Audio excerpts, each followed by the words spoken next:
Hi, I'm Dr. Bertice Berry, and I want to tell you a story. I'm on the road traveling. I was in the Sky Lounge, which is, the fancy place that the regular flyers use because it becomes kind of like an oasis between flights. So we were coming out of it, and they're doing a lot of construction in the Atlanta airport.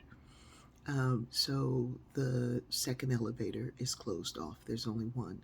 So there was a line of people to get on the elevator to go down back to the boarding level. The people behind me were not having it. This is disgusting. How dare you?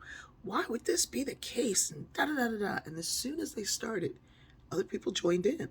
Yeah, yeah, he's a monster. Just like, people, we're going to get there.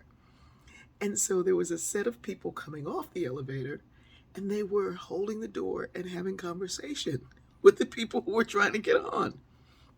People were like, we're trying to get on. What are you doing? Why are you holding up? And they were like, well, what is this? What is this line? What is this? And people were just really, um, using what they thought of was an entitlement to use the Sky Lounge as an entitlement to slow people down. So the people behind me were just really, what's that? And so when we got up and it was our turn to get on, the woman behind me is like, we'll make it in the next one. And the husband's like, no, it's going to be 2 more elevators. This is already packed. No, we'll make it. We're going to get on. So we got there, and I was the last person to be able to go in. I turned and I said, would you two, please, you go ahead, and I'll wait for the next elevator. And the poor woman was like, oh my God, you're so nice. You're so special. It's like, it's just an elevator ride. And she's like, so they got in, and this one guy said, come on, there's more room. You come on in, get in. And so honestly, I didn't want to ride with those bickering people, because if the elevator got stuck, do you want to be on it with people who are upset about a ride one level? And the steps were closed off, so there was no option to use steps. So this poor woman looks at me and she's like, you're like the nicest person ever. I said, ma'am, I let you go ahead of me to get on an elevator.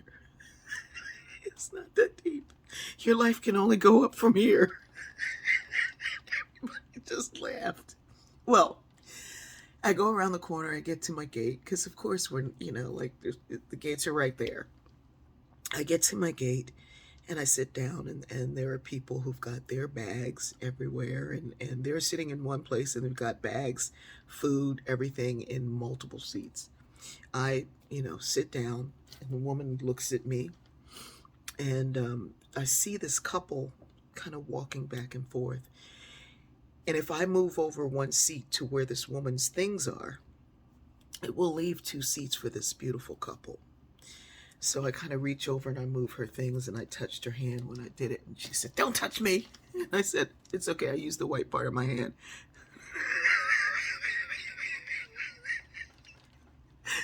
And then I told this couple to sit down. Now, they didn't see any of all this other stuff going on, the elevator, the woman, the nothing. I'm just being me after being in the house for 2 years. I'm recharged, re-energized, and I'm not having it. And so this couple sits down, and I've got my boarding pass, the electronic boarding pass in my hand. The woman says, oh my goodness, thank you so much. I really appreciate that. And then she goes, and I said, whoa. And she said, you got me through the pandemic. She saw my name on my boarding pass, because of course everybody's wearing a mask. And she said, I just cannot tell you what your stories have meant.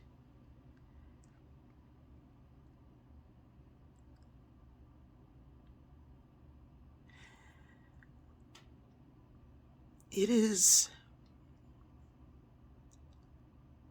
an amazingly beautiful experience to do what you are supposed to do, what you feel called to do, what you feel led to do, just because you feel so led, to just be doing it without any physical acknowledgement, because of course there are comments and messages on a daily basis that remind me to keep going.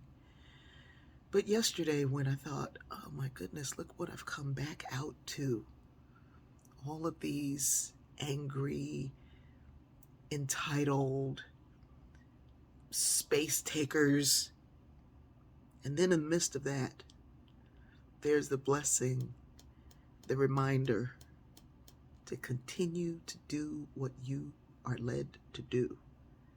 Keep being you.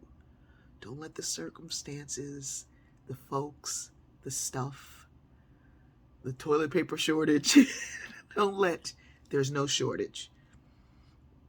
Don't let any of those things stop you from whatever it was that you became and are becoming during this time, because it's not over. Keep moving forward. Keep being you. I love you.